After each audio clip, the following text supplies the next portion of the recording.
by Dr. Nita Mawar. Before we start, we are really missing Professor P.C. Joshi. We would have seen him in this group had he been around. And as a very prominent academician and very humble scholar and person, we really miss him. I mean, our prayers are for him and for his family. We start this program with 1 minute silence and then we can start the program. So we'll all uh, pray for him for 1 minute and then we can start the program.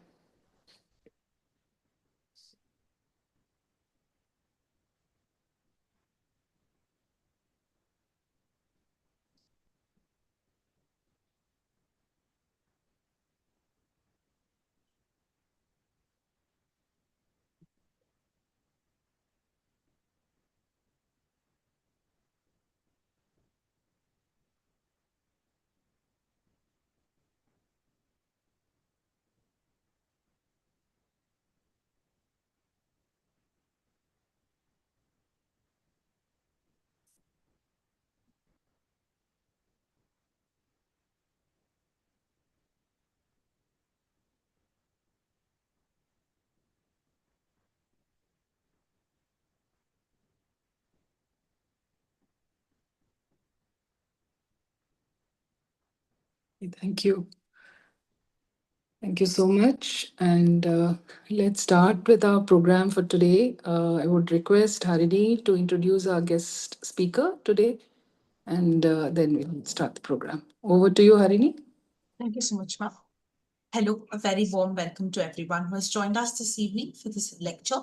We're extremely delighted to welcome you all to another distinguished guest lecture of our series, which is entitled Building a Framework for Health Research with Learnings from Anthropological Methodologies, Empirical Research from Program to Policy and Intervention as Continuum by our esteemed guest speaker, Dr. Nita Mawar. Before we start, I would like to take a moment to introduce Anthropos Inter Foundation, AIF, and our founder, Dr. Sunita Reddy. Founded in 2011, Anthropos Inter Foundation promotes the discipline of anthropology, its philosophy, and its methods to engage in applied and action research. Our work seeks to address issues of local communities through a bottom-up approach unique to their cultures and people. We conduct community-based research rooted in local knowledge systems, local culture and ecology to inform policy initiatives and drive transformational impact. AIF also conducts workshops, trainings, and advocacy in various issues, especially in children.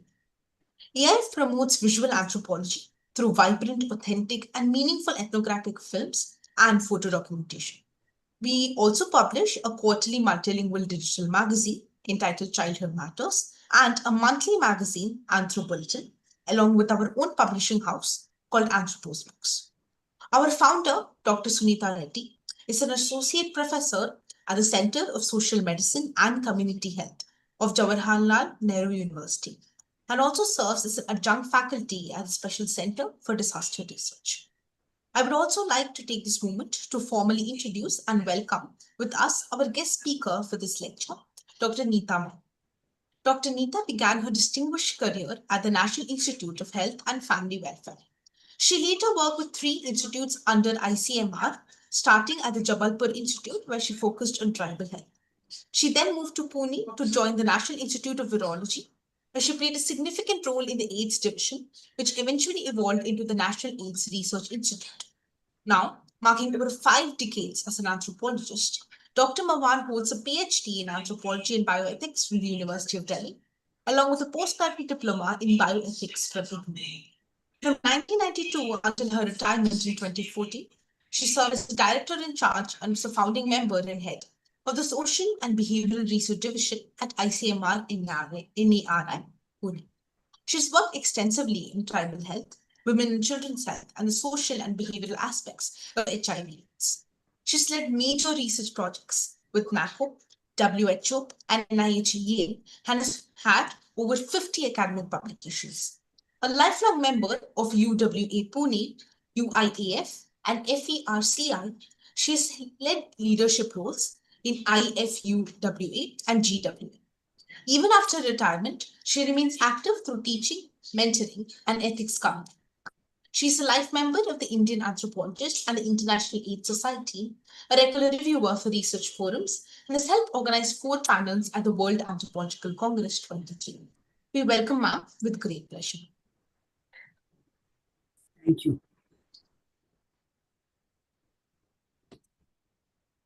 Thank you, Harini, for this introduction. Just wanted to make one very brief little correction is I retired as a director in charge. I was not a director in charge throughout. I was head of the Department of the Social and Behavioral Division. And when I retired, I was the director in charge. Yes. Thank you. Thank you very much for this. Dr. Reddy had asked me to give a presentation and ask for a title and a team. Thank you most of all, Dr. Reddy and your team, specifically Sarah and Harini for introducing me to this and asking me to make a presentation. My topic is building a framework for health research with learnings from anthropological methodologies. The experiences of empirical research from program to policy intervention as a continuum. So I would really talk about basically what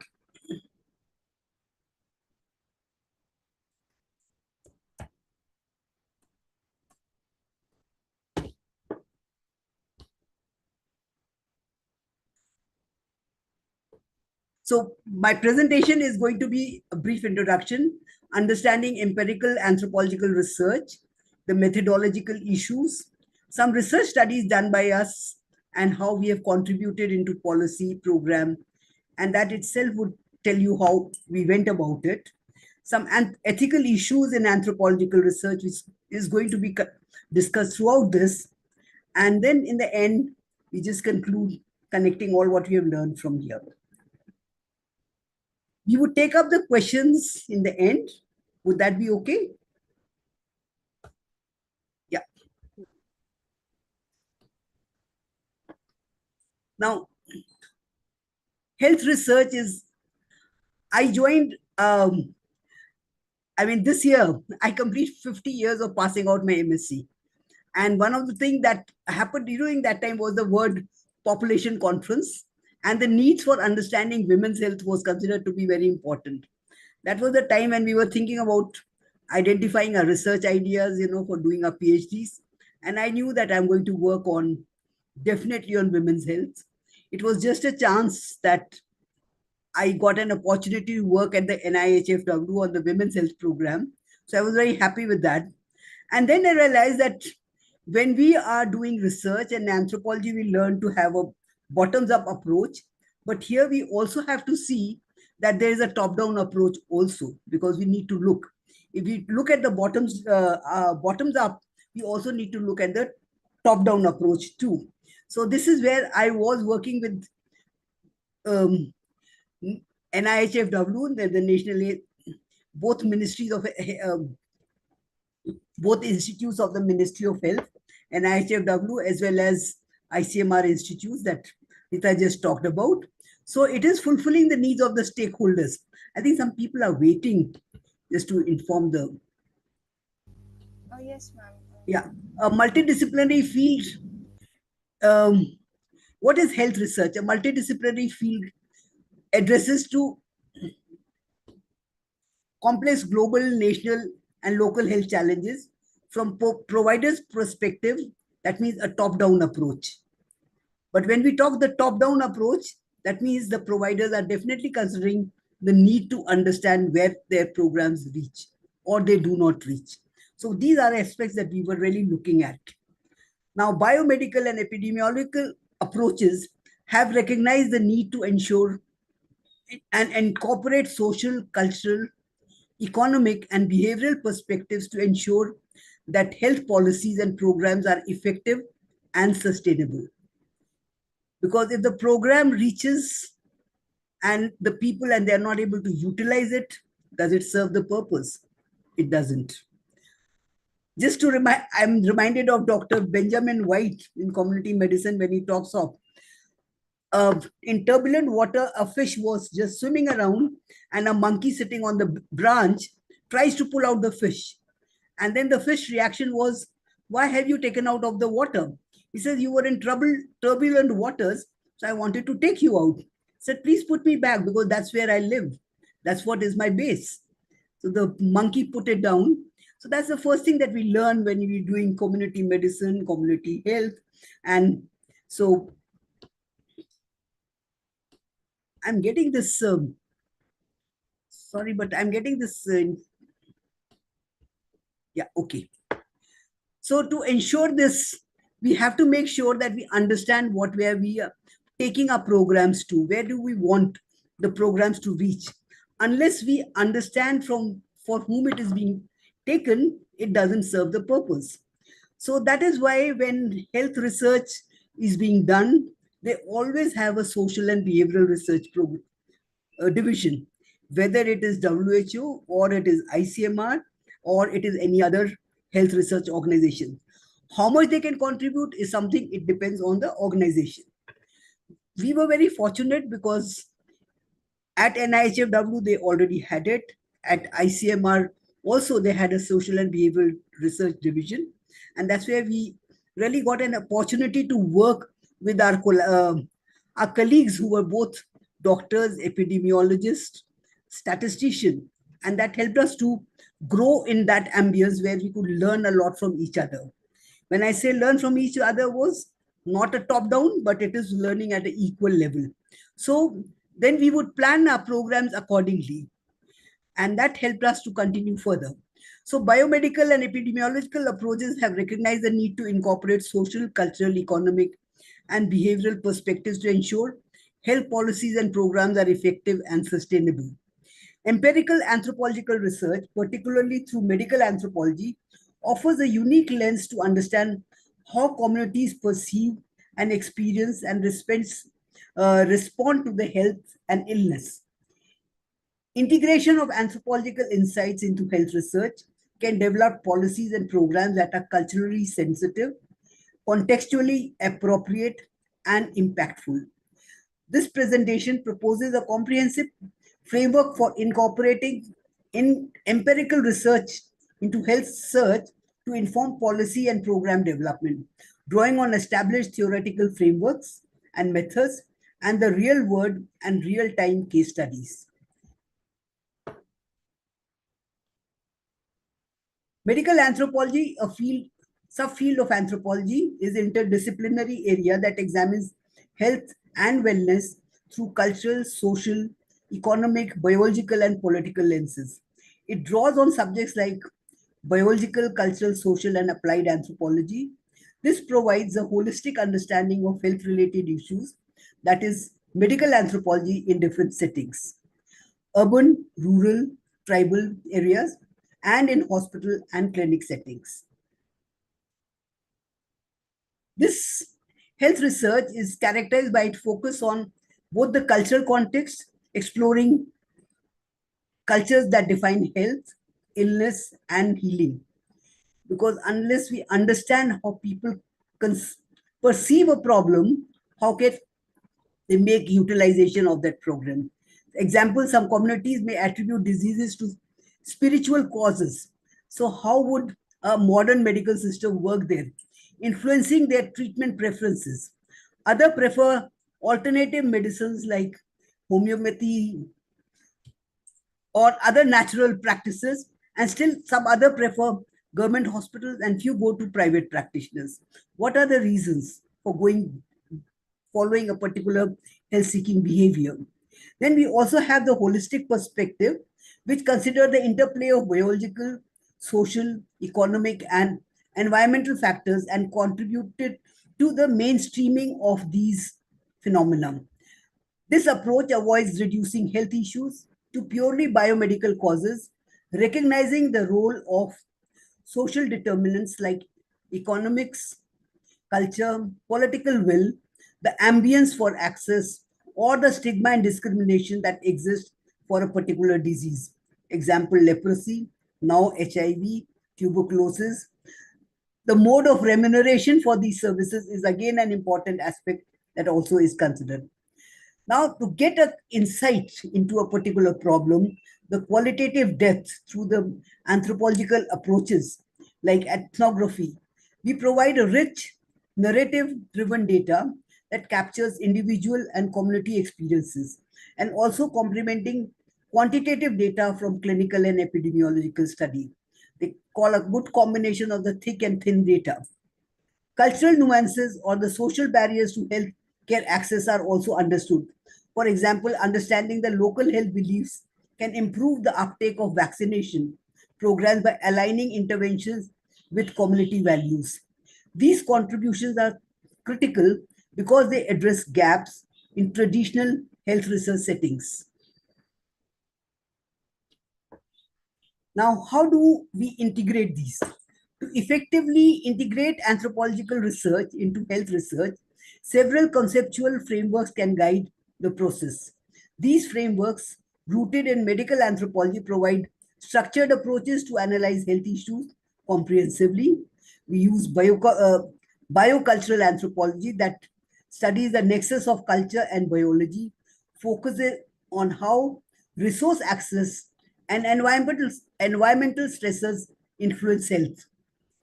It also investigates how cultural practices shape health behavior, the nutritional outcomes, and the disease prevalence. Explores concurrent synergistic health problems driven by social and environmental factors. Example, HIV and tuberculosis in impoverished settings. Guides health on interconnected diseases like zoonotic infections influenced by environmental changes. Example, in malaria in tribal areas where we gave specific nets that people could use in tribal areas to protect themselves.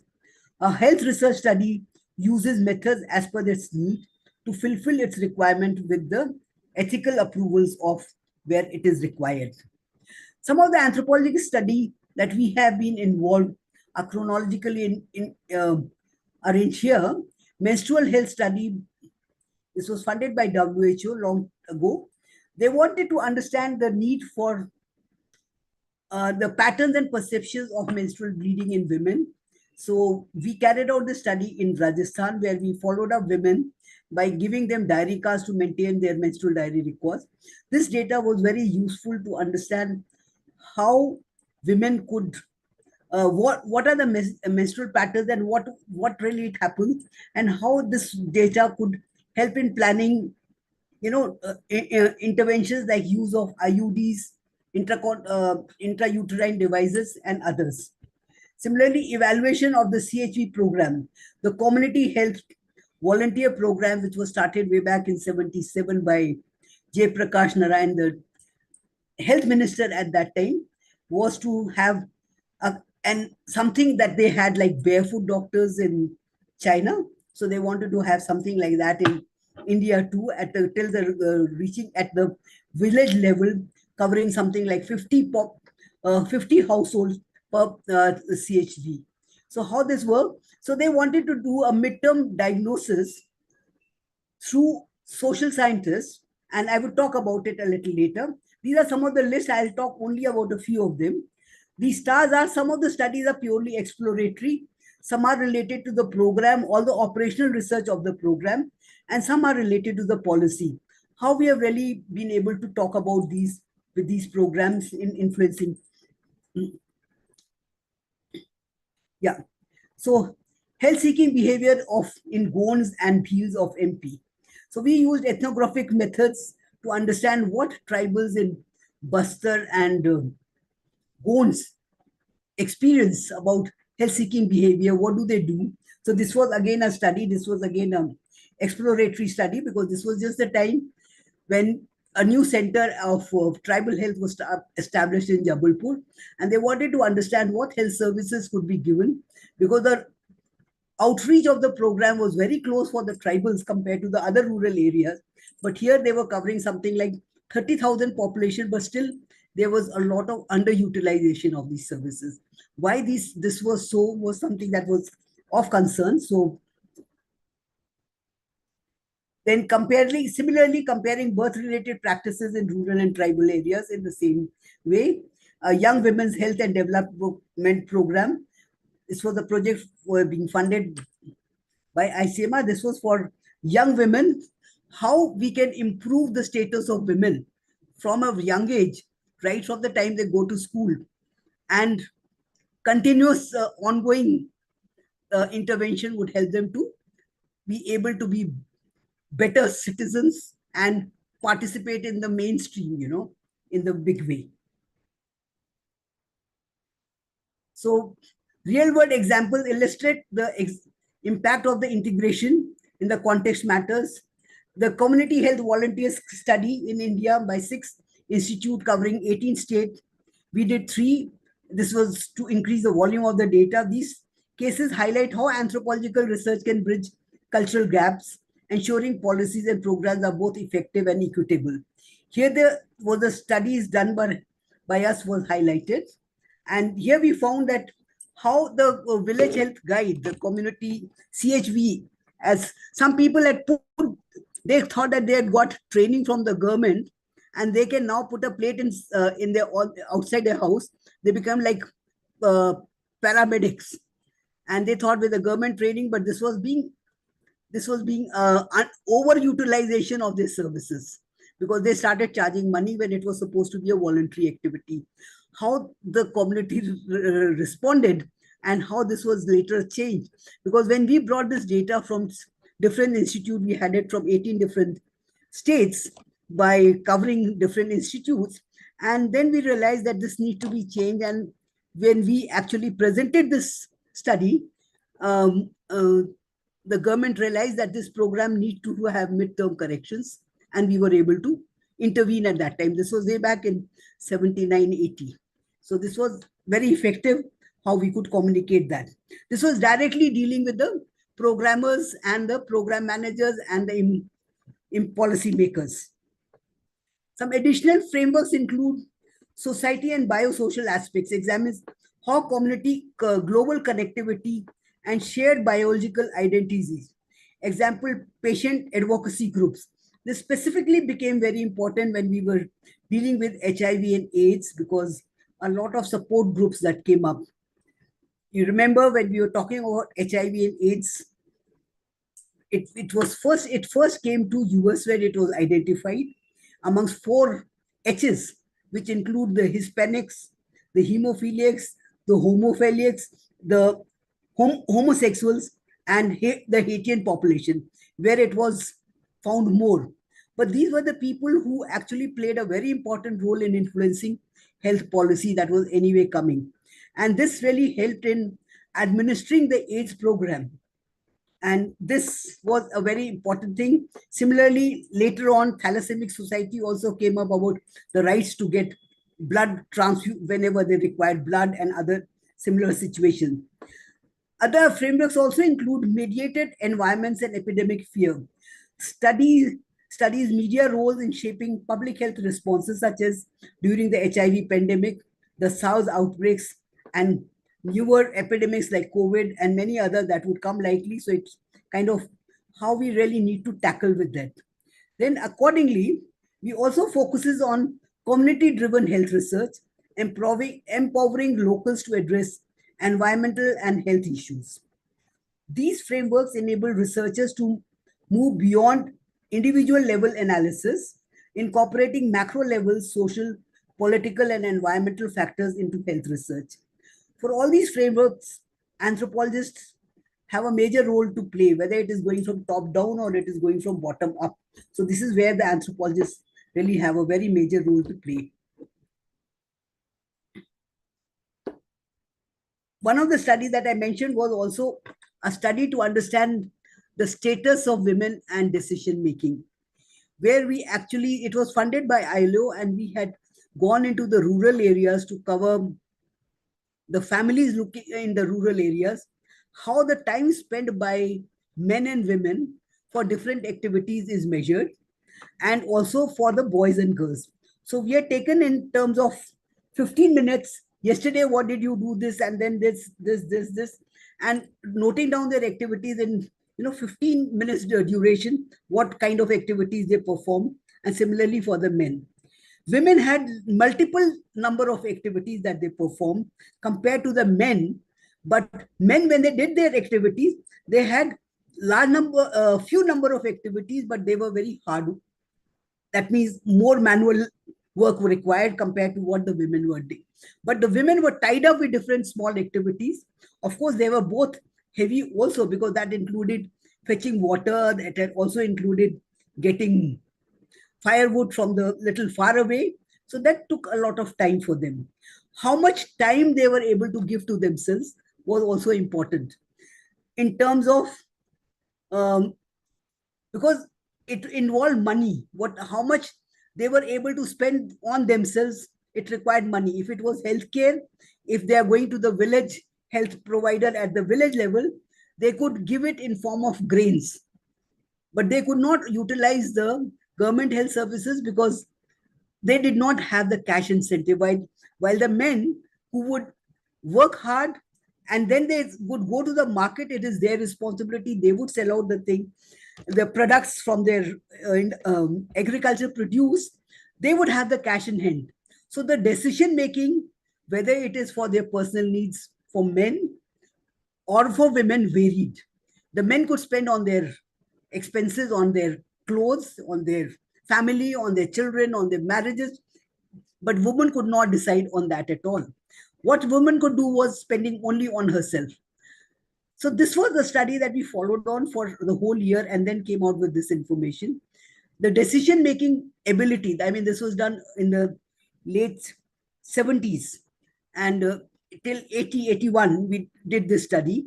And now we realized that how the work of women could be actually turned into an economic form, and then how this could be translated into an activity, and where does she get the remuneration in form, whether it is in cash, kind, or services.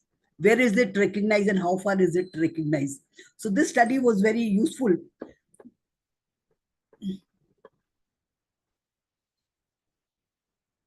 So the long-term expenses done by men and women can only express need which they may not be fulfilled. Girls, we had seen that young girls stopped for continuing education and they had to look after their small brother, sib, and they were missed out. Sometimes they would carry their sib to the school because there was the midday meal program. So the school had allowed children, small children, also to access the midday meal programs services from there. So they had a lot of responsibilities compared to their brothers.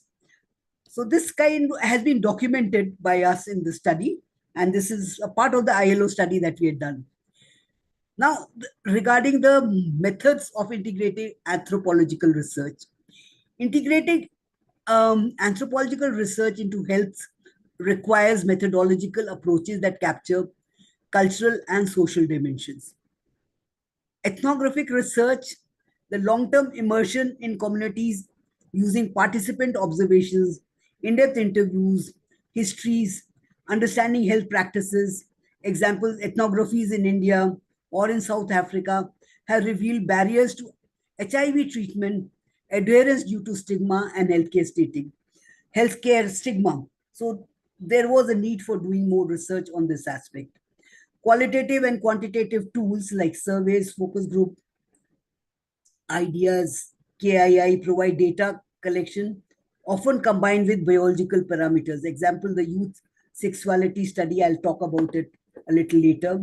Similarly, participatory approaches, techniques like the GIS mapping and diagrams empower communities to document health issues, fostering collaborations. We had used these kinds of studies for understanding the outreach of the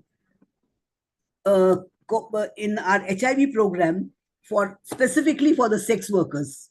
In what places they are working and how they're operating.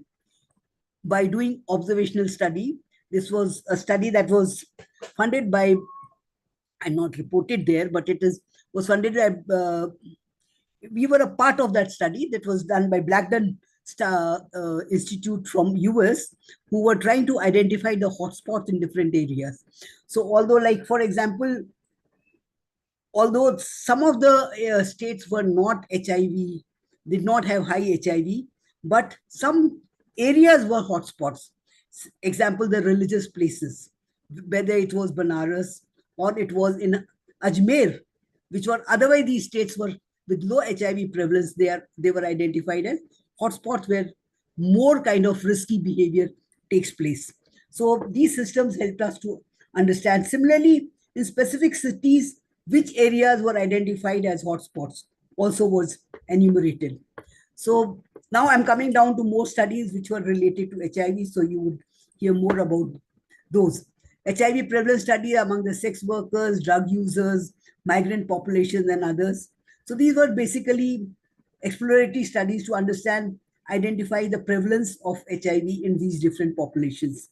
That time, sex workers had a very high prevalence of HIV, reached to about 35% in 35% prevalence in some of the areas.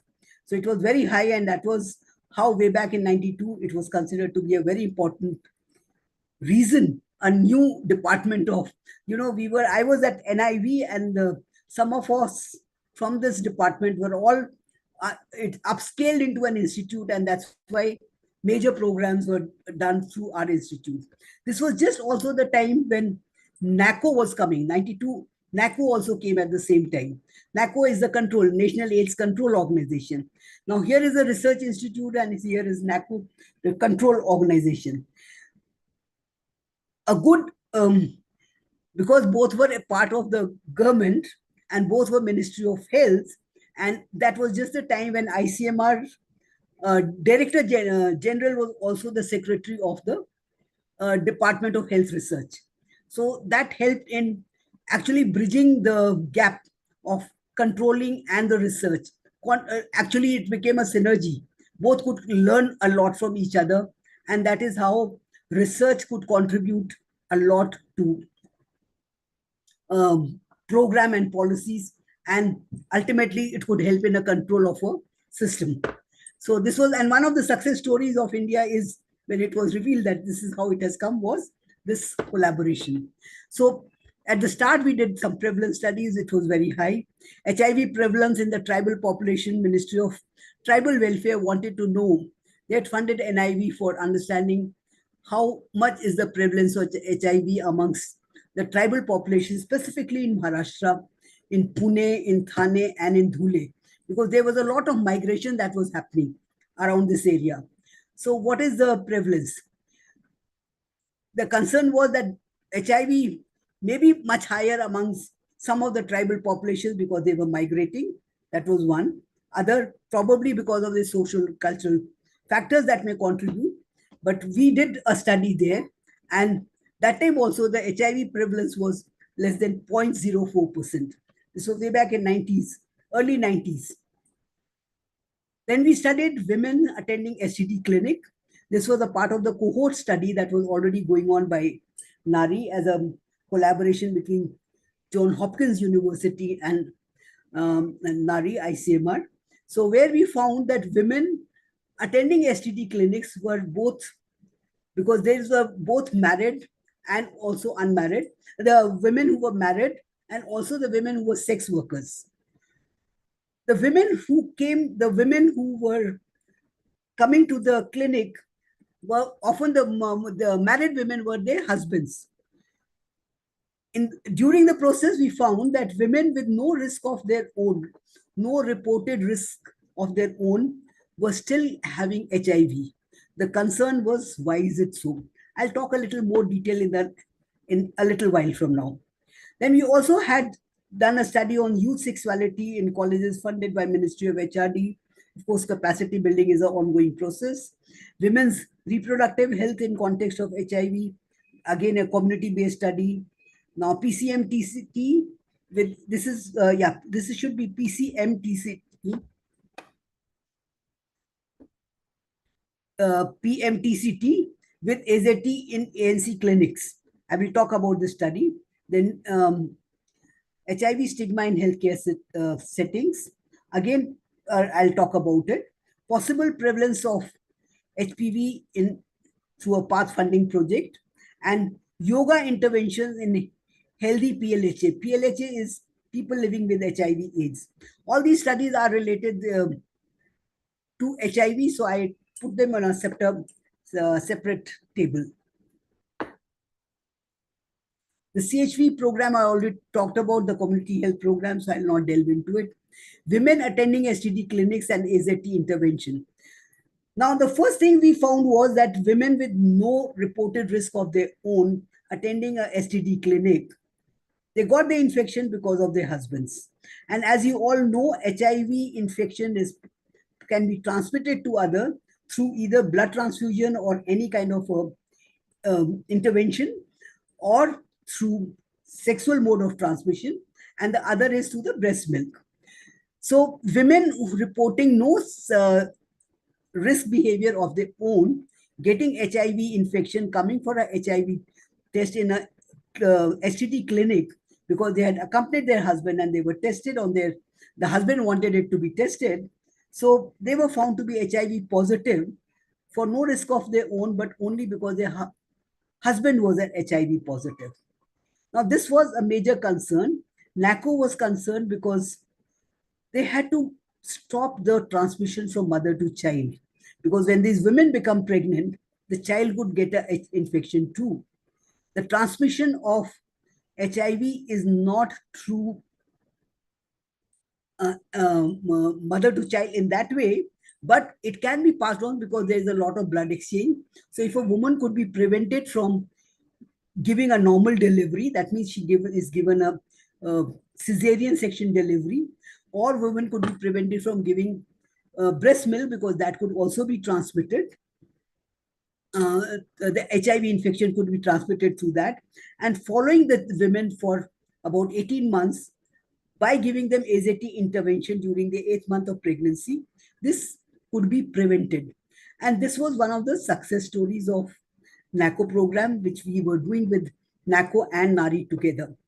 So we had seen during again, it was a midterm correction, when we were doing this, when this interventions was being given at the antenatal clinics, in 11 antenatal clinics in India, we had covered a subsection of these clinics in areas, in 3 different areas. We covered women who were pregnant, who were still deciding whether they would go for AZT or no. We also talked to women who had just delivered and they were in the hospital, not used to getting a delivery in the hospital, but they were there. Some of them were breastfeeding, but they were not allowed to breastfeed. So they were giving top feeding, but we had talked to all these women and the women who were coming at the postnatal clinics, observing them because they were coming till about 18 months. We had seen how they were able to prevent giving them breastfeeding. The kind of social, the kind of challenges that they faced when they were at these clinics was also understood, because a woman, the first thing at the antenatal clinic, if the woman is found to be HIV positive, the immediate attention by many of their husbands was that you are passing the infection to me, not that they got an infection.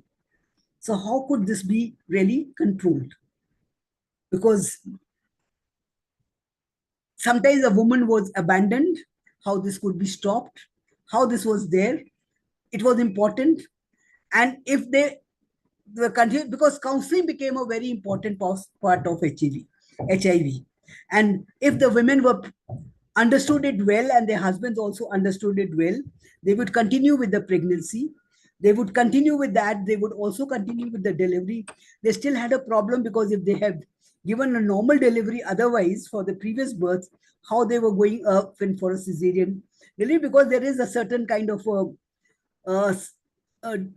people avoid getting a cesarean section done, especially in the rural areas, because they have to work very hard and they have limited control over themselves, that they cannot work. So that was a concern that they had. Similarly, about breastfeeding, how can they stop something which is normally given and not doing so? So sometimes they had problems at home when somebody else would come and they would see that the top milk is being given to them, and then how do they manage that? So those kinds of difficulties, when we were doing through our studies, we reported these, and when we presented it at these conferences, it was found out that these need to be checked when we give a AZT treatment. Now, the AZT is that we give to the woman is at the 9th month of pregnancy. By giving this every week, this dose is given, so that by when the woman gives a cesarean section delivery, she minimizes the risk of passing off an infection during the delivery process. And if she is not breastfeeding, then again she is able to again further minimize the infection risk. Similarly, ensuring that at home also she's able to do it is important. But there are social constraints, there are social stigma association, women's self stigma, and plus if it is known in the family, other people, the neighborhood that they come, they have to face all those kinds of difficult situations. So these also have to be tackled. How women can tackle this is an important one. So require certain self-help groups. A women's group were formed, and who would help them? Women would come themselves in these clinics to attend those. On sometimes there are NGOs and others. The counselors will go to their houses to repeat their counseling and to ensure that women can lead normal lives with these situations, with their medical challenges. So this helped out in that way. Now, that this was the time when in the HIV was there, but the government could not afford giving the ART treatment to all the people, because this involved a sustained effort of giving them continuously for the life, right? So AZT being given, the women were concerned, okay, till the time we are giving this, we will not give it to our child. But what happens to us? If something happens to us, what is going to happen later on? Those were the concerns. And our studies in these different areas helped us to point out to the government that this is what is the problem. The concerns of the women are these. And our study helped that when the program came in 2010 onwards, when ART was there, these women who had already taken the AZT were the first people to given the free ART treatment, which the government still continues to give them. So, these studies helped us to influence the government to say how these could be done. Why qualitative research methods helped us? Because the survey would not be able to cover all these details. We know about the importance of the qualitative data. So quantitative data was there, but along with that, the qualitative data helped us to collect that. And we were doing this qualitative data from different areas. We would actually quantify the qualitative data because we were looking at women's perceptions, but we were then quantifying it from different areas, and we were able to quantify that particular kind of data to say how important it is. And these studies actually helped. This paper is also published in Culture, Health and Sexuality Journal. So some of you may be interested, so you could look at that. So this has been a well-established study, and that is how we have used this. HIV, so this is there. So this ultimately helped us in understanding, emphasizing in the power dynamics in the household, what role women has. There was when we were talking, I remember talking to a woman who was pregnant, and she has been abandoned by her family members, her husband. So she was able to stay with her family, brothers and others. And she very conveniently had been able to live with the thing that I'm not breastfeeding because I'm going out for work. So that is how they could survive. There were others who were totally abandoned, and they had problems staying.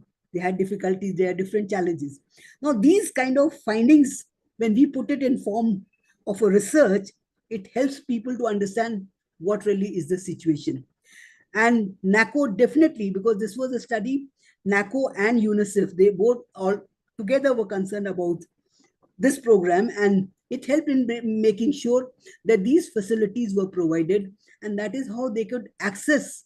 They were the first ones to receive the ART treatment when this program was actually introduced. Free ART treatment was available. So this really helped us in the understanding the power dynamics in the household, the cultural context and influences. Imagine a woman who gives normally a breastfeeding and she is not breastfeeding a child. Sometimes they said that we had to, if guests have come to see the child, we had to pretend giving the breastfeeding the child. So these kinds of things, when they were highlighted in our research, they did make a meaningful impact. And not coming from one area, but coming from different areas, it added to the whole volume. So that's why I say qualitative data could also be quantified to give a good impact. Advocated for multidisciplinary ethics in research also is an important part. Yeah. Now, I was talking to you another program. So this was one program where it was an intervention with the clinic. There was another program, the Youth Sexuality Study, where both policy and program as part of the UTA program were important because University Talk Age program, just when HIV had come up way back in 92, 93, this program had come up, University Talk Age program, about educating youth on sexuality, sexual health, and as some people call it sex education. I prefer to call it more as sexuality education because unless you deal with the sexuality issues, sex education becomes only an information. So we would talk about that. And so when we talk to the university students, college students, graduates from different colleges that we did the study in, so the Ministry of HRD had requested us to do this study for them because they were thinking of bringing out some changes in their UTA program and how could they do so. They wanted to have some information about what's happening with the UTA program. So the UTA program did bring about some information to people, but it created myths, more myths than real knowledge. And people knew about HIV, but they did not know about UTA. They did not know about STDs. So people, if they have STDs, they would never go to a doctor. Preventing HIV, they knew about condoms, but how that can prevent also STD was not known to them. Thinking of, they had lots and lots of misinformation about HIV's transmission and knowledge. And so this needed to be really given. When we talk to the teachers, who were responsible for imparting this education, they were not ready to talk about certain matters because they thought this was very sensitive matters to be talked of.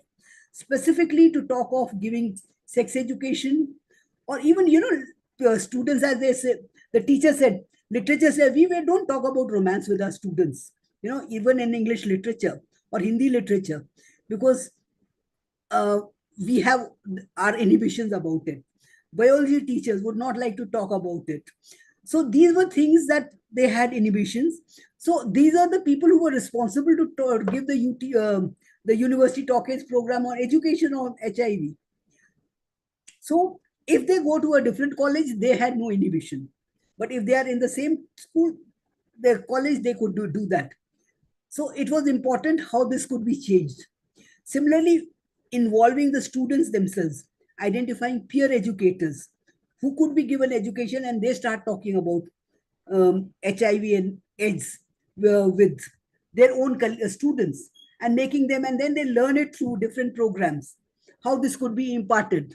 So this was, very creative way where peers could be involved in giving the education and they could pass on the information.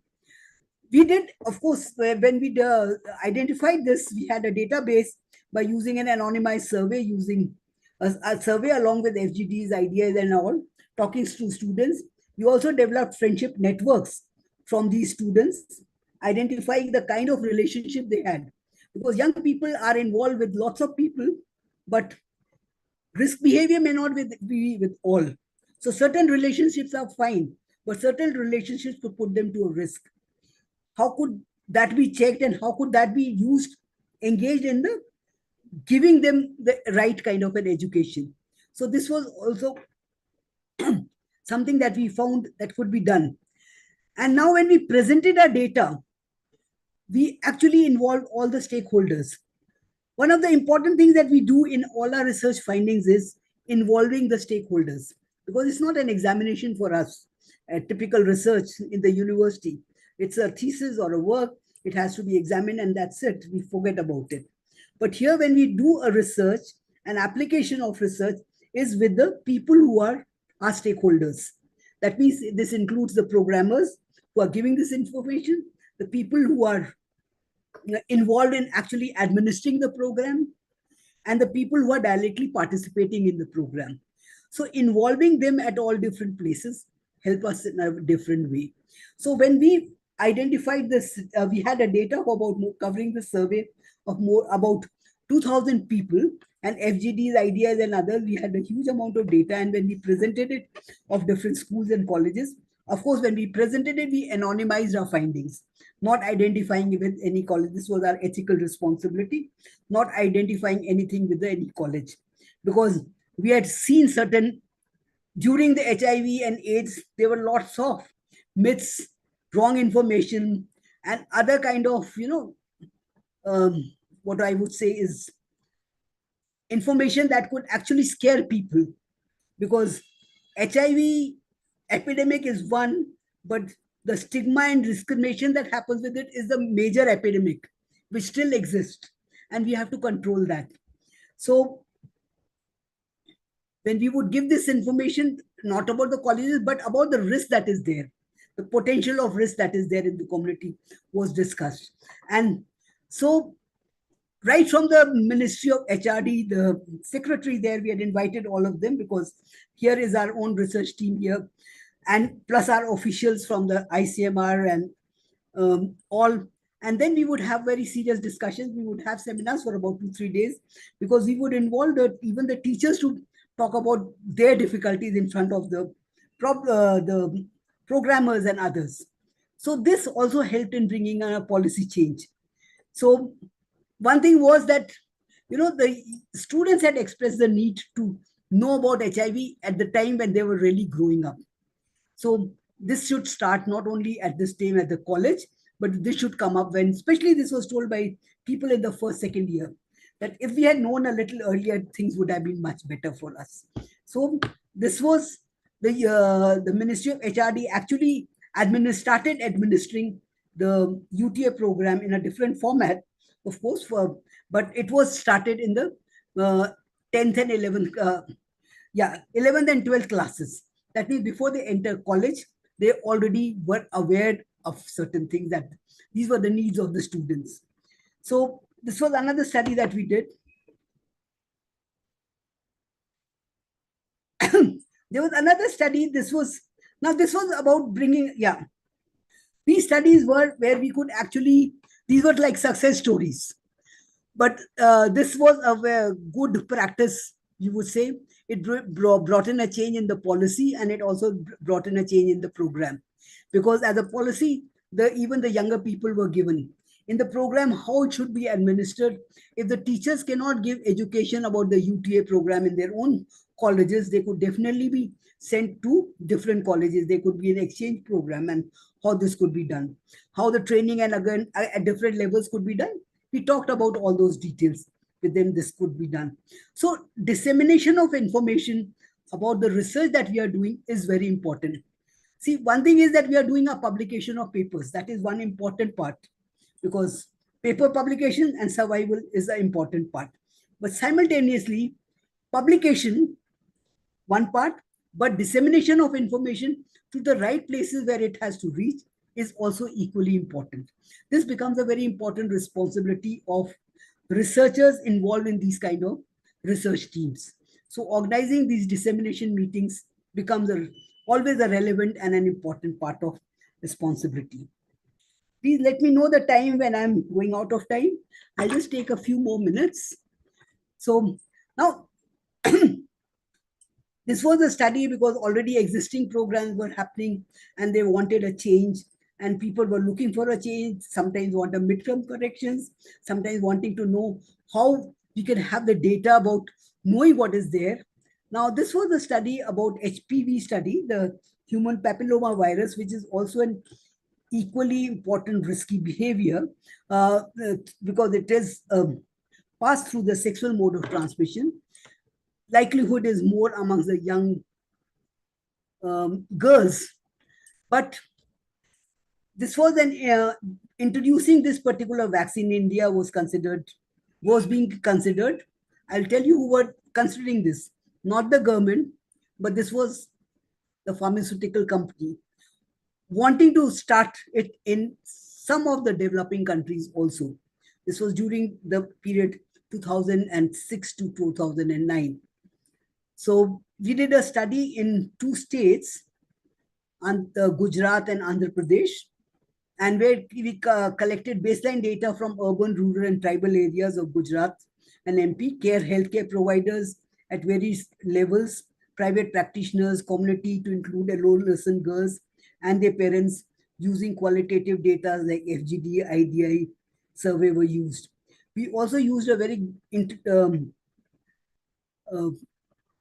creative way of collecting this data was by asking the children, these young girls in group, while doing their FGDs, to create diagrams also about what do they understand about the vaccine, how much do they understand by the vaccines. So they together would make a diagram to say they understood the concept of how vaccine is delivered, how is it administered, and who does it, how much knowledge do they have. In some places in the remote areas, they had very poor knowledge. Probably vaccine was not being delivered. In some places, it was being done. So this paper is also already published. So maybe I should have given the references. I could give the references later to you in the group. So this was also useful for us to understand the doctors, government, and private practitioners. Many of them felt that this vaccine is not really very much in need because this problem in India is not as much. So, because this vaccine is very expensive, when we actually presented this data, so people were very disappointed. Some of the stakeholders were disappointed that it was going against them. The government was also very strict.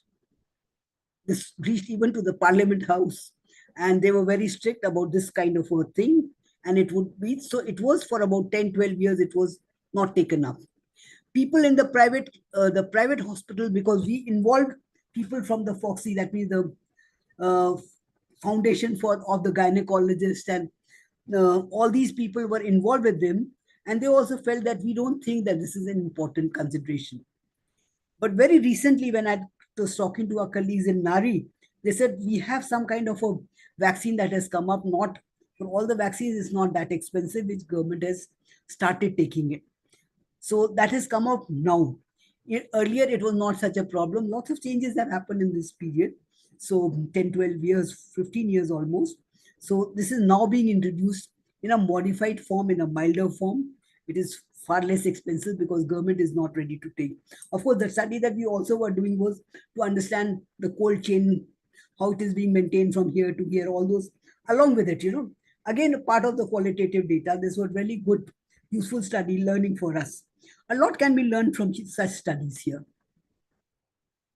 The other study that we did was about yoga intervention in healthy people living with HIV and how it needs to be upscaled. Now, when I talk about HIV, the concerns, now this is the thing that came from, because at our Nari clinics, we would be meeting patients and who were found to be HIV positive, but they are still not in a position to get free HIV, free ART treatment. Their CD4 count is, if their CD4 count is less than 400, CD4 count is less than 400, then only they could be entitled to get a free ART. So we took that, look, I'm sorry, this is not less, it should be more. So healthy PLHs are those who have more than 400 CD4 count, wanting an intervention till a medical intervention is given. The intervention they were looking for was whether it is nutrition intervention or something related to their health or others. So we decided to use an intervention of yoga, because yoga was a very important thing that people were, because they were very concerned about doing good exercises, doing yoga, health and others. So we decided to give them yoga intervention and through a clinical trial. As an anthropologist, I always wanted to do a clinical trial also because many of our colleagues in our were doing clinical trials for using different interventions. So I thought this was a good opportunity. It took me some time to get my clearance from my ethics committee, of course, from the scientific advisory committee. Also, they said it is worth doing, but make sure that you are able to do it well. So all those kinds of things, but we were able to do this randomized clinical trial where we conducted a study among the healthy PLHAs, that means those who had CD4 count out above 400. Please read it as above, not minus. Wanting an intervention till the medical intervention is given to them. They were randomly enrolled because those who were willing to be participating in the study, because they had to come regularly for each week. In the study group, we had two groups, the study group and a control group. In the study group, we had given them the intervention of yoga through the art of living teachers, where we follow a specific protocol, asanas, pranayams, and meditations, and Sudarshan Kriya Yoga. It's a set package that they administer for about 1 hour. This is to be practiced at home also. And we would have these records well maintained during the weekly meetings when people would turn out and how they would we would keep then we had maintained good records through their making phone calls to ensure that they practice ensure the practice of by the participants who would report us that they have already done the HIV, because we had created some kind of incentives that those who do this, we will give them some incentives, like they would be recognized better. This is good for them and others, not in terms of monetary findings. It was important. So we did a baseline, endline, and keeping monthly records of all these patients, both control and the study group. The control group were not called for the yoga sessions, but they were given all the other normal treatment that is given to all the HIV patients. So in terms of medical treatment, counseling, and other drugs that are given to the patients in our clinics. So we had used a WHO QOL questionnaire, which is a self-administered questionnaire. And we did that for the HIV used to assess the changes. So every month, we would do this QOL questionnaire. We would give them, and this would be recorded. And regularly, for 3 months follow-up, we did that. And it was found that both males and females at start had similar CD counts. But after 3 months, it was less in control group, but the differences were non-significant. But these differences were significant, were observed for the QOL scores with respect to, they had 6 domains. So out of that, one was religious and environment, where no changes were observed. But this was seen in terms of their level of independence, their psychological, physical, and social domain scores. So this was, in a way, a success story. The pilot study is also a very, I would say, a successful study. This has been presented again at our meetings. This has been disseminated with our Nari NACO colleagues. And this was a success story. And this was just the time when I was retiring, so we could not take it upscale. We did try, but not possible. But we would definitely want such studies also to be carried out, because yoga is indeed important. I think this should be upscale, because this may not bring in the entire change, but as a cofactor, it definitely can improve their quality of life in a very different way. So this was another thing that we did. And now, HIV and stigma and discrimination. One study that we did this was funded by the Yale University through the NIH program, and where we developed an implicit association test to measure stigma amongst the healthcare providers. So we covered both OPD and IPD patients in these hospitals, and we used focus group discussions with healthcare providers. We also did IDIs and with the HCPs and the patients. Stigma is experienced both by the staff and the patients. The staff, specifically the paramedics, the nurses, and the ward boys. The doctors do not call it a stigma, but they say that we know they have HIV, we cannot do anything. We don't want any kind of stigma with other patients. So we treat them only, we call them in the end, we treat the other patients first. This was something that we were observing, and when we asked them. So this data is still being analyzed by us. The implicit association test was developed by us itself using with the help of psychologists also from Yale University. This is still in the process. I may be able to talk about it independently at some other time, because it's an important study on stigma and discrimination. We wanted to measure stigma in these healthcare providers. This is a scale that is used also to measure race. It is also used a measure young and old and others. So similarly, it was tried for HIV positive. Also, how does it work? So we're working on it. We will definitely talk about it some other time. So one publication that has been there is the third phase of HIV pandemic. The third phase of HIV pandemic is basically stigma and discrimination, as I mentioned earlier. So this is something that, people with HIV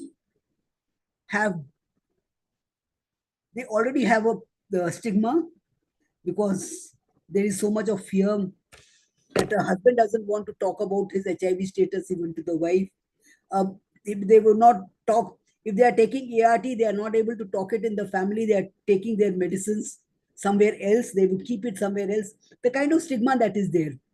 And if it is a hemophiliac plus he's HIV positive, so he's at a double stigma is there. Similarly, a woman, there's so much of an exclusion because of fear, moral judgment, and others that happens. So homosexuals, for example, so much of a stigma and fear. This is something important. So framing stigma as an epidemic itself is an important ethical issues. How we can overcome is an important part. NACO is already working on it, and NARI is also trying to work on some of the issues that are there. So now, Taji, we'll wind up in 5 minutes. I'll just try to, yeah. These methods ensure that health research is grounded in community realities. I'll just take 5 more minutes. Is that okay? Yeah. Yeah, please. Yeah. These methods ensure that health research is grounded in community realities, enhancing the relevance and acceptability of interventions. However, a challenge is that ethnographic data, due to its focus on small groups, may not be perceived as generalizable compared to the large-scale survey and epidemiological data. But if we combine, to address this, triangulation, that is mixed method approaches, combining qualitative and quantitative data, can strengthen the research rigor. This enables also in getting the thick information based on softcore data, often referred as qualitative data, and quantitative data using as a hardcore data. However, the clinicians and they consider the use of biomedical parameters can further add to more rigor with objective biomedical data to address a specific issue. So as anthropologists, I think we always talk of understanding a problem from a holistic approach. And when we are dealing with different, when we have this access to different facilities available, why not make a use of it? So I think that is something important that we should look at. So similarly, from research to policy, the integration of anthropological research into health aims to translate research findings into effective policies and programs. This involves cultural appropriateness, community engagement, and policy advocacy. We have already talked about how we have done this in our studies, so I would not go into it in further, but it is an important part how we can, research publications is one thing, but apart from it, it is important how we can disseminate it. We say we disseminate it as a research, at a conference and others, that's okay. But disseminating it to the right people. And it's also important that when we disseminate it, it's important to give it back to the community also. Because, for example, the youth sexuality study that we did, it was important. We went to all the colleges where we organize meetings and let the students know the kind of risk behavior the young people have. So all people, and we, encourage people to ask questions. We anonymize, slips sent to them so that they can ask questions and we reply to them regardless of gender, because we wanted them to understand this in a different way. So it's giving back to the people. Here it was students. Here it was the policy makers, the programmers, making sure, as anthropological researchers, we can combine this. I wish I could have made some diagrams to show that. Probably some other time we will to talk about it, but this is where it is. Similarly, policy advocacy is very important. Then only we can bring out changes in the policies, unless we actually are able to, we are the harbingers of change, if we call as researchers. So we can do that only by following a particular procedures to see that it brings a dent in the policymakers who otherwise are hard thinkers, thinking that this is the only way that they can think and this is the only right methods. Now that people are opening up, I think we must make use of this procedures, how we can actually increase this methodology to reach the larger people. So evaluation is and continuous improvement of programs is a part of the programs anyway. And if we can create that ambience where more anthropologists are used to give them objective information about what they want to learn, we can definitely bring in a change. I mean, I'm sure we can bring a change by using qualitative evaluation. They should have a trust. It's important to bring a trust, because half the time people, when there is qualitative data, people always think there's no sample involved, we don't trust you. No, you might have just writing a narration. But bringing in a trust about the methodologies being used, how the rigor is being maintained, quality control and quality assurance, then we can definitely bring that kind of an improvement. Giving them feedback mechanisms on a regular basis, we could be a part of that. And this could be a kind of a regular procedures, how this could be done. How they can be used, adaptive strategies could be developed by making it flexible to incorporate feedback and responding to changes in the context. So this could be there. I think I should not take. So methodological strengths, mixed methods, participant centers, collaboration, all contribute to these. So in general, just probably the last slide.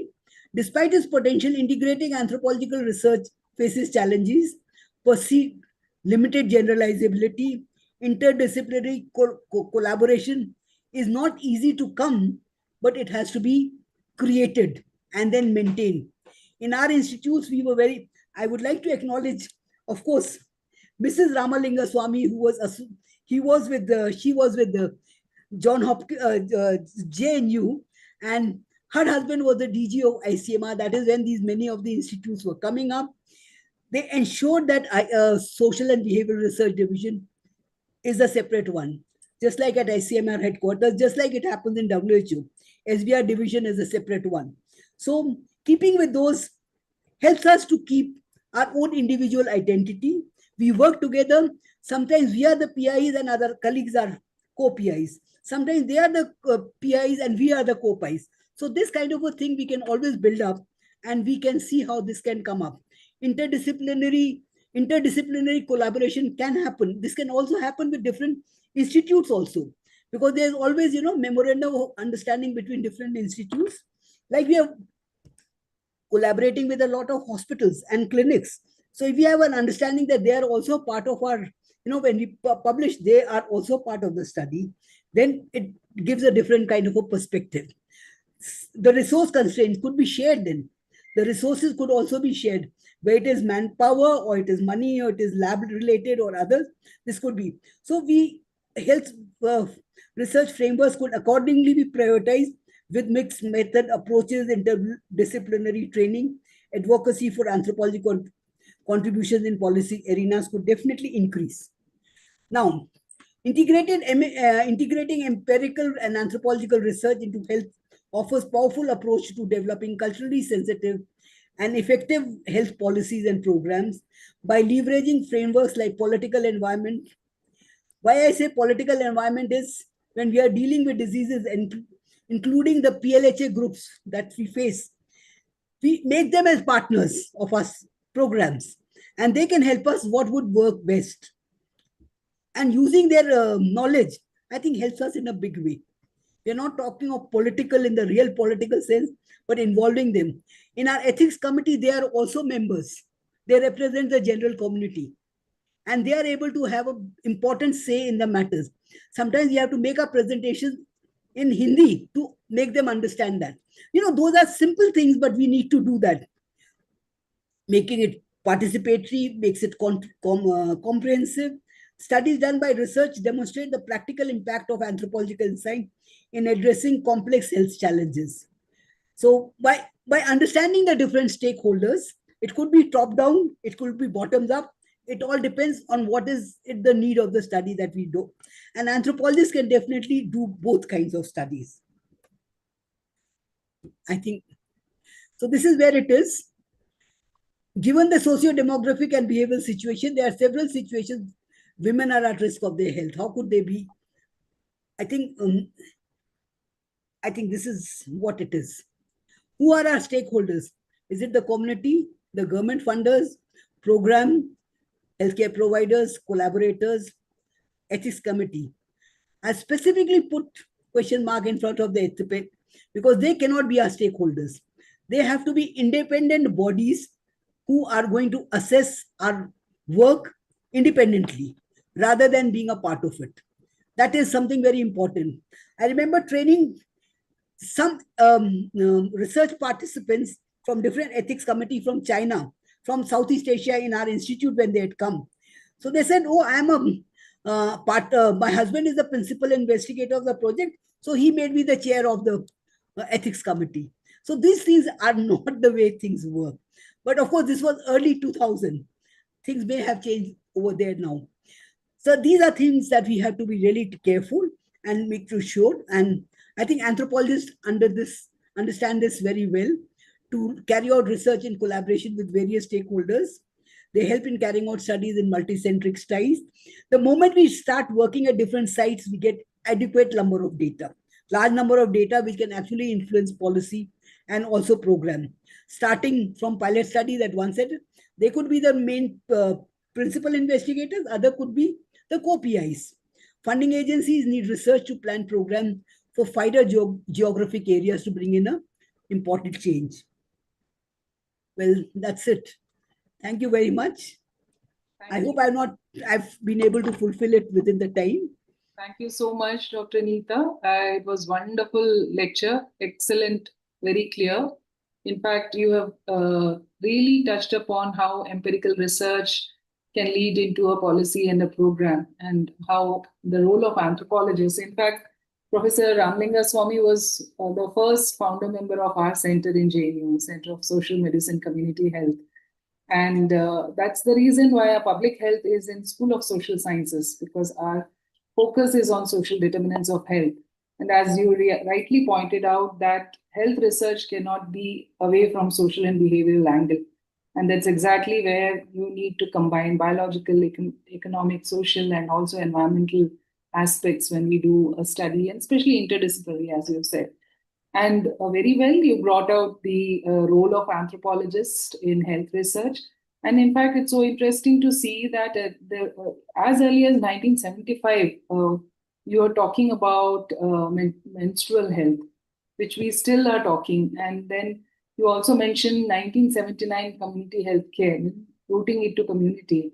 Yeah. And young women's health in 88. So these are very early, very important issues which were covered. And also talk about HIV and sexuality studies, where anthropologists can play such an important role, having its own methodology of observations and ethnography, and even case studies for that matter. Your example of NACO and how collaboration with the ICMR and NACO, bringing the research and building into interventions, is really very, very useful. But unfortunately, that's not happening anymore with many of the programs where we are directly connected, research with the policy. Right. I think we are not able to reach them, or they are not able to, and that's the gap which I find it's very difficult and challenging. And one of the important points which you mentioned about HPV, I think there was also an ethical issues there. There were PIL, there were court case because of the, from the farmer point of view, as to some deaths of the tribal girls in Gujarat and Andhra. So I think for medical research, these are very, very important aspects which you have very well covered. And I would like to now open it for discussion briefly for, I say, would just like to add one thing that you mentioned. It is not just limited to, because we at NARI, we could collaborate with the government. But at the same time, many funders. I remember way back in late 90s where Dr. Butatkar, I hope he's there, we worked on a collaborative project. There was this capacity building program on health and sexuality. Right. So, yeah. So we were collaborators because Ford Foundation wanted it that way. It has to be in the university, it has to be a research organization. Because if you're talking of HIV, you cannot miss out NARI. So it had to be a collaborative study, and that's how we could do it. So we could create these kinds of things. It is very important that we have to expand beyond our traditional boundaries of academic and theoretical, but we have to move further, because if we want to make it applied, ultimately we have to look at it in a different perspective. Yes, definitely. Yeah, there's so many issues which we can discuss. I'll just invite their very senior professors. Professor Shalina Mehta is here. We have Dr. Nandita. We have Dr. Javed. Oh, they are okay. Professor Amitabh Pandey. Be happy to have your observations and comments. Any one of you, and also young scholars are there. And some of you can put lectures. Mithun has given his comment. It was a wonderful lecture. Importance of anthropology from grassroots level to policymakers. Thank you, madam. Yeah. So there's one question by Dr. D.L.N. Rao. Thank you, Dr. Mawar, for great insights provided. Two questions. I always believe that alcohol and tobacco abuse is at the heart of most problems in tribal households. What percentage of the households you studied were thus affected? And the second question is, what proportion of householders were resistant to general vaccination of newborn and toddlers? Did such households affected by alcohol abuse also affect other vaccine acceptance, say HIV vaccine? These two questions are in the chat box, Dr. Nita. Can you? Okay, I will just look at the chat box. Yeah, this is from Dr. Rao. I see. Yeah. Can I ask? Yeah. Thanks, Dr. Nita, for a wonderful lecture. As Dr. Reddy already mentioned, it was obviously very comprehensive. I want to be very brief, particularly when it comes to like our current government policy environment in India. I mean, do you think that this environment favors, quantitative research, and there is a bias towards what generally as we like IT social work in Kashmir University, but generally, doing my qualitative research, some public health research, but hardly policymakers take us seriously, as you rightly pointed out in towards the later part of your lecture, that we also need to bring more rigor into our research. That is true, but generally, for example, my own personal experience, I have submitted many qualitative research proposals to ICMR, ICCSR, and none was unfortunately given funding or selected for even shortlisted. So, do you think there is a bias in terms of methods, and government policymakers heavily rely on quantitative data, and as if social sciences burden on the government or the universities? Thank you. Yeah. Thank you, Dr. Javed, right? Yeah. Yeah, Dr. Javed. Yeah, Dr. DLN, I will reply to your thing because there are lots of factors. I will reply to you definitely at the end. But Dr. Javed, yes. Dr. Rashid Javed, right? Yeah. Creating the need for social qualitative research is not easy. People would not understand that when we collect data, we take so much time to transcribe data because they think it's a waste of time. And then they don't. But when they get the findings of it, they find it very useful. I mean, I'm talking about my own colleagues, epidemiologists, they understood. Our lab people would never understand that. But the epidemiologists understood because they wanted a support for their data, because their funder wants more information about this. As I talked about the thick and the thin data. Similarly, when it is within our own colleagues, now when we talk about the policy and planners, if we are disseminating our findings and giving them stories of these narrations, people definitely accept it and they do listen to us. This has happened because they want this kind of a data. People understand the importance, because surveys is something that how much to rely on it. Where can that information be given? I don't want to talk about the other aspects of it, because once at, I think, at a statistical international conference itself, they found out some, I was looking at some papers when they compared qualitative and quantitative data, what is the richness of data that comes out was something very difficult to say, but it was in favor of qualitative data. So the question is, are we able to leverage our importance to the stakeholders in a manner that they start believing us, they start trusting us? So that is something very important. Bringing that trust is very important. And that trust comes only when we are working together. And whenever we, for example, if we are doing a work on the tribes and working in, when we find a research, and if we invite the tribal people from the Ministry of Tribal Welfare, the concerned people, I'm not talking the main administrators, the people who really matter, invite them and let them understand what our study really means, I'm sure it has a value. And if we are able to show our publication, share our work with them, it definitely has an impact. So it's not that people do not. It takes time. Definitely it takes time. When we did a study amongst the Gonds and Bhils in Madhya Pradesh in the very beginning of in the late 80s, we were communicating all our findings to the Ministry of Tribal Health. Actually, it happened. And then when they realized, that there could be a lot of other, because our medical team had already found that there is an STD already existing, because they were doing their test. And when we presented this, it all came out together. So that's why I say little collaboration. Maybe your department could collaborate. If you're interested in the health research, you could definitely collaborate with the medical team, the medical college people. It can definitely help.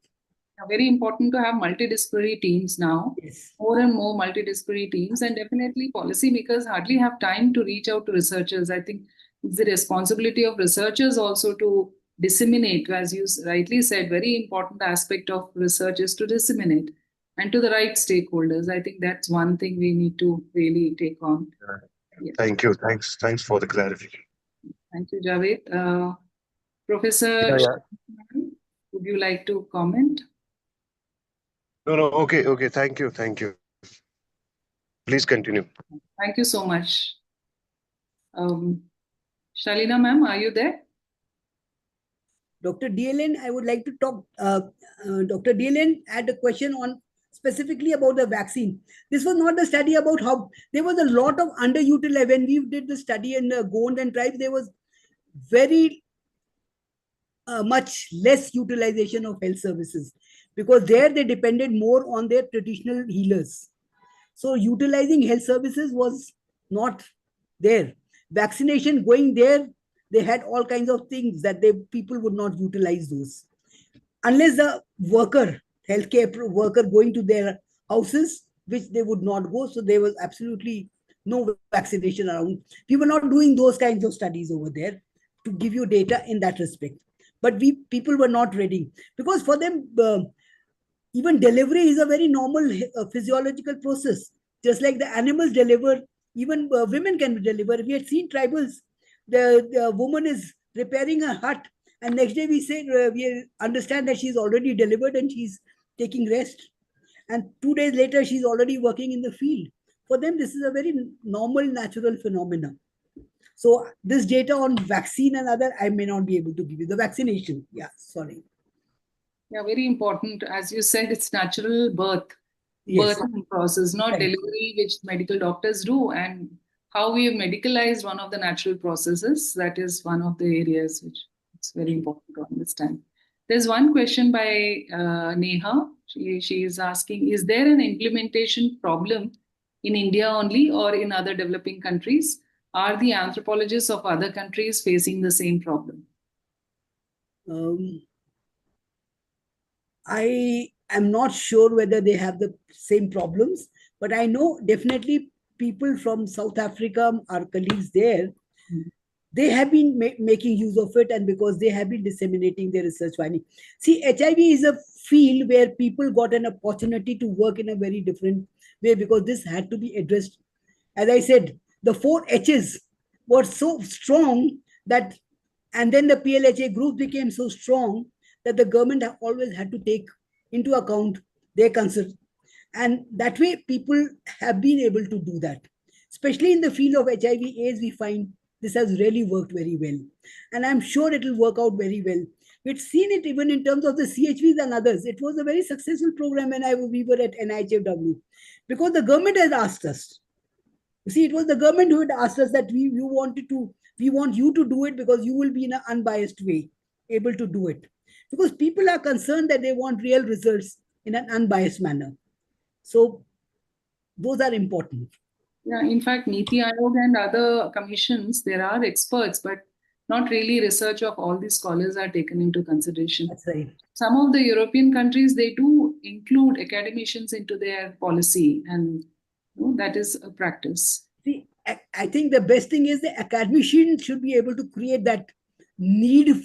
Yes. I would look at it the other way because then they can work as, a team and as a team. Shalina ma'am? Congratulations, Nita. You must insist on my coming into it. I think she made an excellent. I asked you to join from YouTube link to this one. Yeah. Well, many congratulations, Nita.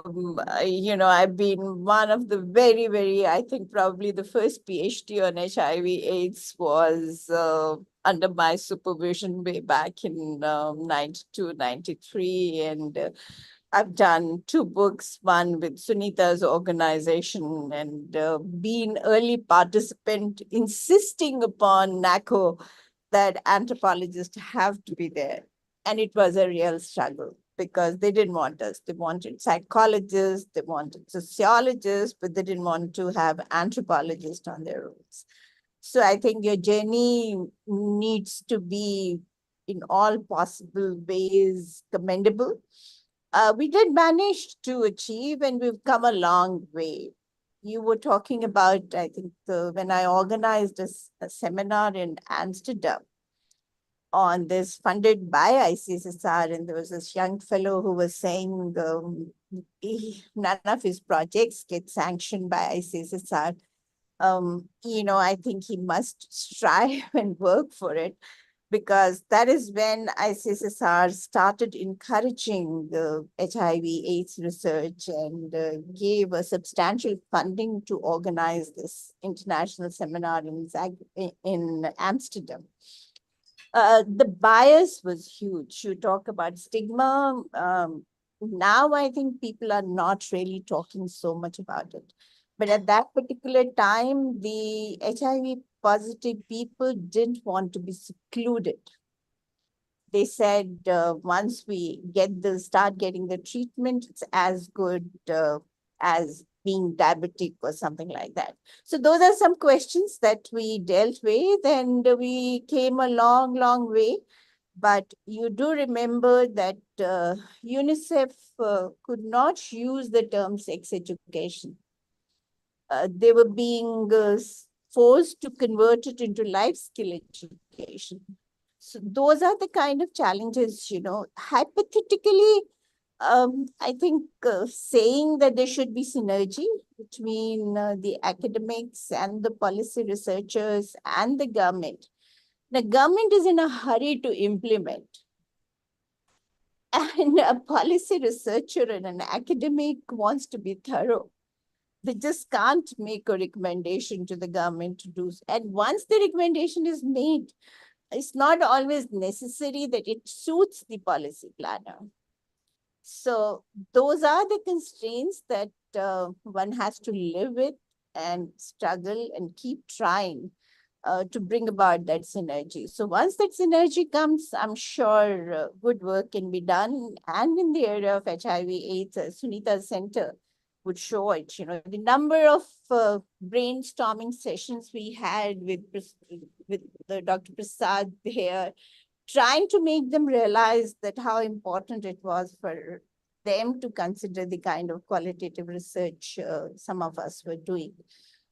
We did make some inroads, but unfortunately, I think after a few years, once again, anthropologists were simply shunted out of those teams. So why that happens, there's a bias towards a particular discipline.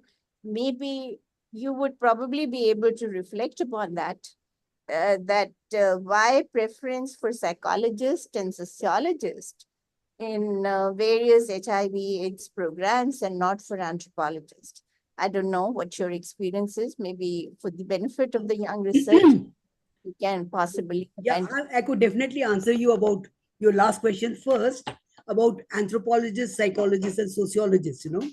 I find a lot of anthropologists in many of the ICMR institutes, because from Delhi University itself, I know from people from Odisha also in ICMR institutes who are anthropologists. We have, in fact, few psychologists and very few sociologists. So we are very happy that we have a large number of anthropologists who are able to contribute. And contribute, it's not anthropologists are relegated only to do tribal research. Anthropologists have to open out to work on different areas as well.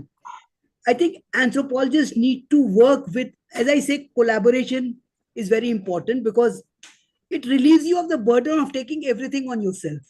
You want to be perfectionist in one, but if you are sharing it with others, each one has their own specialization. If you can come back that how much each one can do, I think that makes a good leadership role for the anthropologist, or be a part of their study, be a part of their team, and then follow them. Create your own, need, your own niche there, so that they are able to take a lot from you, and next time you may want to take it a lead there. Because as I said, in our own institute, when we do our study, we involve our medical colleagues also in our studies. They are co-investigators. But when they do the study, similarly, we become the co-investigators. Each one has a role to play. So that way, it is very important. And we ensure, that's what I say, that Dr. Dr. Ramalinga Swami ensured that social and behavioral research division has to be a separate one, because WHO has a separate one, ICMR has a separate one, because of our strong leaders earlier, and we now have it. And that really gives us an opportunity to work independently, whether it was social and behavioral research at Jabalpur Institute, or it is here at NIV, that we have been working independently like that. So it gives an edge, definitely. And we can collaborate with different people. Like we were collaborating with the School of Health Sciences, where Dr. Mutatkar was the director. And we were able to work on this Ford Foundation program very well. We would have our own set of rules, what is to be, what role they have to play and how much we have to give. And other programs, each one's skills has been decided, forming a committee and then participating. It helps. NACO likes to give funds to projects where, more and more institutes are involved. One thing that people think about collaboration is there's greater trust if more people are doing it rather than a single person doing it, because the credit goes to one person, but then everything becomes constructive only to that person. I think that role has to change, and we have to work out around that. Thank you so much, Dr. Nita. I think we will wind up because there can be more questions, but quite late today. But we really enjoyed your lecture, Dr. Nita. It's so relevant. And even today, though there are very good examples, but still there's a lot of work to be done. And especially in terms of collaboration with the policymakers and collaborative teams to work together on issues which are very sensitive, very personal, and much more in health research. I think that was a wonderful lecture. Thank you so much for being Anthropologist of the Month. Your interview will be covering in Anthro Bulletin. And I am really grateful to all the senior colleagues who joined. Professor K.K. Mishra had joined, Thank you, Shalina ma'am. You're always there, a great support for our foundation. You're part of our foundation. Thank you so much. Thank you, Dr. Rao, for joining us today, and Dr. Javed.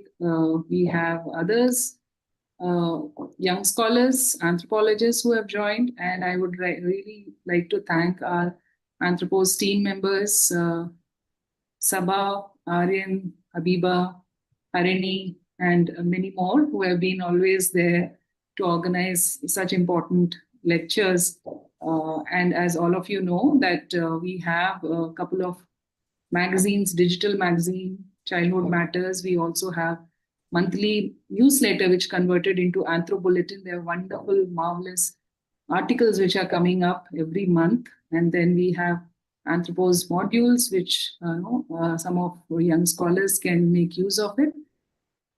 And being part of the foundation as members, you have access to e-resources. A lot of research work which has been published are at one place for all of you to read. We have just shared the website links of our website and also many others. Most of you are familiar with our foundation, but those who have joined new here can look into these websites. I would like to also thank Professor Amitabh Pandey for joining our lecture. Would you like to say something, Professor Pandey, before we close? Yes, it was a Thank wonderful, madam, wonderful to listen to you. thank And you. basically, we should, as a policy maker, what we say, government policies, these things are appreciated. But when it comes to politicians, number is important to them and the solution is important to them. So they look for easier problems and easier solutions. That's the one area where I find. Secondly, health being a state subject, national policies and state policies don't go together and they have many areas. Coming to the infrastructure and doctors, if you do the analysis from the core letters, capital city to the district to block, you must be working. The capability of doctors at the block level is really pathetic because when I was doing my Saharia study, first of all, they don't go to the place where they are posted because they see it as a job and then they do private practices and these issues are not on their agenda. So it may on the government agendas, but not on the doctors' agendas who are serving there. Secondly, the kind of treatment this allopathy follows sometimes deter the citizens to take benefit. Like when I was working in Saharia, 90 cases of childbirth, they went for cesarean. Now imagine a Saharia woman being cesarean operation and she has to do the labor and with the kind of medical. So they avoid going to there just because of that money factor which government has associated with it. They sometimes fall prey to this kind of, because the doctor also run around to get that work done. So there is a, basically I find the capabilities and the doctor's team and beyond the block level, we don't have any treatment unit at the village level or something. So these cases which are like when I was working in a Saharia, in 10 days of my data collection, around 3 to 4 of Saharia died of TB. So it was very common that he died. And then everybody was meeting and it's a being a contagious disease, but then it was no kind of distance being maintained, nothing of it. So problem is there. Policymakers do acknowledge it. Again, the bureaucrats acknowledge it, doctor don't acknowledge it. And then if that is acknowledged, politicians sometimes are carried away. So, and then third is what Sunita also is working. Are there treatment in our non-codified healing systems? Do we have treatments there? Then what kind of treatments can be addressed from that area? Because that is an area where, like when we did the last time our conference, they are the real healers who are being approached by the villagers. How to strengthen their hands on these problems, I don't know, but this is what the thought has come. And Nita madam can be better to advise us on this. But they are the real, because the kind of population they reach out is far more than the doctors reaching in the village. So thank you, madam. It was a wonderful talk. Enjoyed. Thank And you. Thank policy you. for the qualitative data, again, policy makers and they appreciate it. They don't discourage it. But for them, being with a huge population of country, then reach is itself important. How many they are able to treat. That's an issue. Thank you, madam. Thank you so much. Professor. to Amitabhji's point, Sunita, I must add this. See, a lot of these programs are by international funding, and the funding makes certain conditions. For example, focus on institutional deliveries.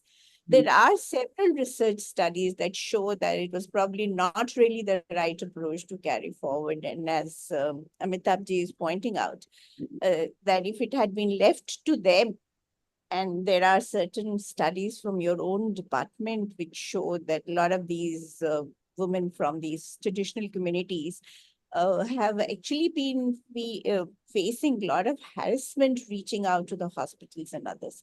So these are some inputs, that we should be able to highlight to the policy planners, because they would link it to the funding, and then they'll have to show the quantitative results, how much institutional deliveries have gone up. But do these institutional deliveries really deliver what they were expected to do so? Is something that Amitabhji has been pointing out, or you've been working on and researching on. So these contradictions and paradoxes have to be highlighted. Hypothetically, yes, the synergies are important. But in reality, do we see things from similar perspectives remains a fundamental question. So, Absolutely. In fact, as Professor Amita Pandey said, these are harsh realities, and very well they were in the past, like when DAI system was encouraged, and there were government training programs for DAIs, but slowly how things change, and now it's 100% institutional births, but then they are not equipped. The EHCs are not equipped, which are round the clock one should be serving.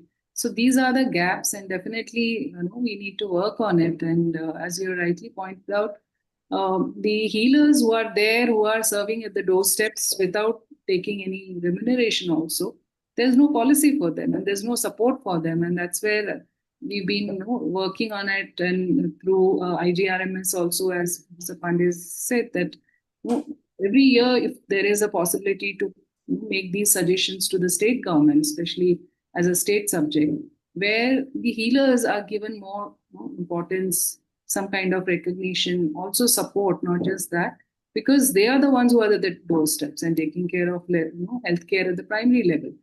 So if those people can be strengthened, then possibly we can see much more change. Otherwise, 36 years was the lifespan, the time of independence. We have come a long way now with more than 60 years. But then when you look at healthcare indicators, even still we are far, far behind, even with the neighboring countries. Yeah, Dr. Nita, some last few words and then we'll close.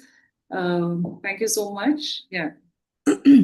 Yeah, of course, it takes a lot of time to establish this kind of norms, to have this kind of being together, working together. It is a long-term issue. I think the best way, like academic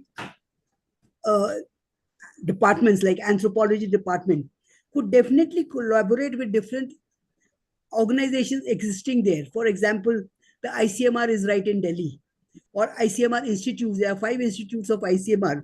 I'm sure each one of some of our students may be interested in collaborating with them. Or other institutes are there, medical colleges. You can take the resources from different places, identify the stakeholders. That's the first thing, about your problem, and then work together with our friends over there. We don't think that our department is the only one we can do everything. That is important.